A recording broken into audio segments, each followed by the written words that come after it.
Assalomu alaykum aziz qarindoshlar. Endi 5-ci dərs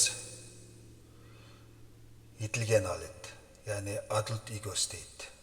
Bu hayotimizdagi eng dono qismimiz. Oldingi 3 darsimizda biz ichimizdagi ikki holatni tunishtirgan edik. Ya'ni birinchisi ota-ona holati, u bizga qoida, axloq va o'rgangan ovozlarni elib keladi. Yana bir bo'lsa bola holat.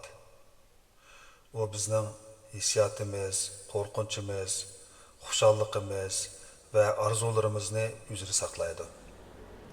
Lekin bir savol bor. Agar bu ikki holat bir-biriga zid gap qilsa, oxir qarorni kim chiqardi?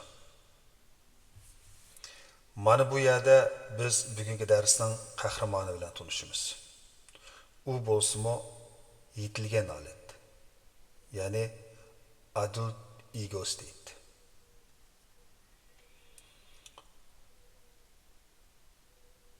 Bir kuni bir yosh yigit yangi savdo boshlashni o'yladi. Ichidan 3 ovoz chiqdi.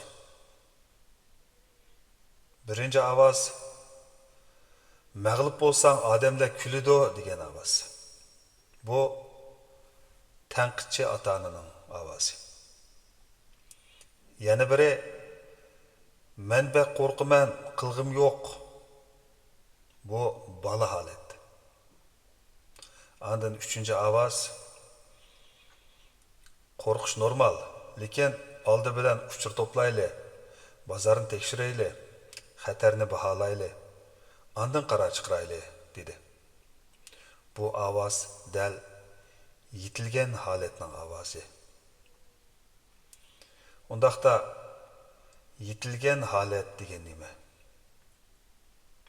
Hozirgi vaziyatni faktga asosan tahlil qiladigan, hissiyot bilan o'rgangan qoidalarni ayirib qaror chiqaradigan qismimiz. U oldi bilan uchur to'playdi.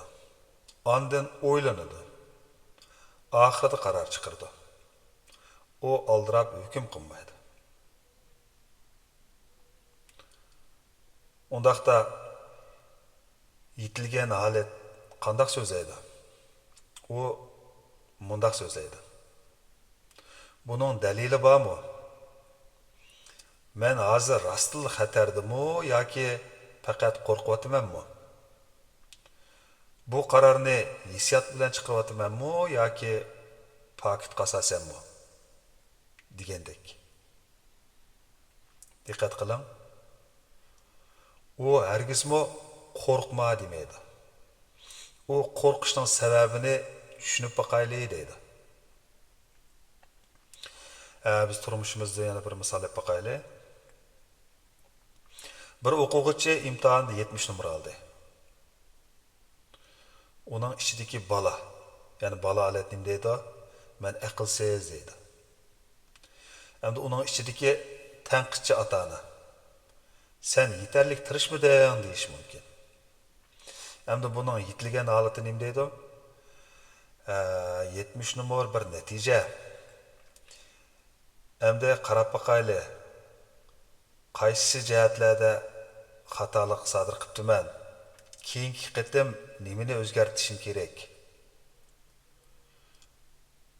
Biz bu yerda bunga diqqat qilishimiz kerakki, yetilgan holat o'zini hargiz ayiblamaydi. Boshqalarni ayiblamaydi.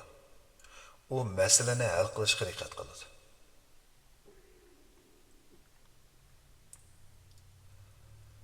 Hissiyot bilan faktning farqi nima? Ba'zida biz hamma odam meni yoqtirmaydi deymiz. Yetilgan holat darhol so'raydi. Hamma odam dedingmi? Rasma? Balkim bir odamlar javob qaytarmagan bo'lishi mumkin. Lekin bola holati uni balkim birla odam yoqtirmagan bo'lishi mumkin. Lekin bola holati uni hammalar meni yomon ko'rdi deb tushundirdi. Yetilgan holati bo'lsa, paketni tekshirdi. Haqiqiy kuch degan nima? Nurg'un kishilar kuchlik odam desa, ochiqlanmaydigan, hissiyot ifodalamaydigan odamni o'ylaydi. Ammo psixologiyada haqiqiy kuchlik odam hissiyotini tuniydigan, ammo hissiyoti tarafidan boshqarilmaydigan odamdir. Yetilgan holatning kuchi mushu yerda. Undaqda o'zingizdan bunday so'rab beqing. Oxirgi qitim ochiqlangan vaqtingizni eslang. Siz darhol javob qaytirdingizmi yoki bir oz to'xtab o'yladingizmi? Agar to'xtab o'ylagan bo'lsangiz, shu vaqtda yetilgan holatingiz ishlagan bo'lishi mumkin. Undaqda bugungi mashq tuvandagidek bo'ladi. Bugun bir kun davomida har qitim kuchlik hissiyot paydo bo'lganda o'zingizdan 3 savol so'rang. Birinchi, men hozir nima his qilyapman? Ikkinchi, bu hissiyotning sababi nima? Uchinchi, paket nima? Faraz nima? Bu odat. Bu xil odat sizning mush yetilgan holatingizni kuchaytiradi.